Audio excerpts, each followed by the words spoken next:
Protesters taking to the streets this weekend in Brussels, where the next NATO summit officially kicks off in just a few days from now. Anti-Trump demonstrators declaring the U.S. president is not welcome in the Belgian capital. Ahead of the summit, Donald Trump ratcheting up his criticism of NATO. I'm going to tell NATO, you got to start paying your bills. The United States is not going to take care of everything. Trump speaking out last week at a rally in Montana. During his upcoming visit to Brussels, Trump says he'll once again tell NATO members to increase their military spending. The United States of America was the piggy bank that everybody was robbing. And let me tell you, our allies in many cases were worse than our enemies. Justin Trudeau will also be attending the summit, and yesterday he tweeted in part, Canada is strongly committed to the NATO alliance and to our unity on defense and security. Can I get a Yahoo? Yahoo!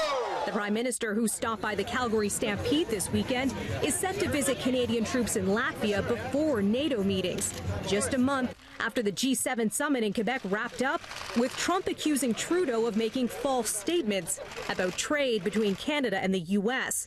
In response, the Prime Minister's office stating Trudeau said nothing during the G7 he hadn't said before. Trump departs for Europe on Tuesday for a tour that will also include stops in Britain, where he's set to meet with British Prime Minister Theresa May and Queen Elizabeth. Major protests are planned for Trump's first visit to England as president. More than 50,000 people have signed up for a demonstration at London's Trafalgar Square.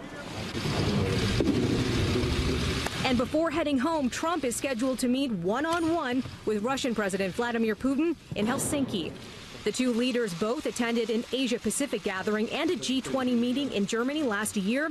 But this will be their first joint summit since Trump was elected. And it comes as Trump's 2016 campaign is being probed for possible collusion with Russia. Unrest this weekend in parts of one of the poorest nations in the Western Hemisphere. Violent protests erupting in Haiti after the government announced a stiff double-digit hike to fuel prices. According to the Associated Press, government officials agreed to reduce subsidies for fuel as part of an assistance package with the International Monetary Fund. Haitian leaders temporarily suspended the gas price increase in a bid to ease tensions. There are reports several people have been killed. U.S. airlines canceling flights to Haiti as a precaution. The government of Canada also announcing that several flights out of Canada to Haiti have been canceled, and there are travel alerts in effect. Travel.gc.ca, that's the website to visit for full information.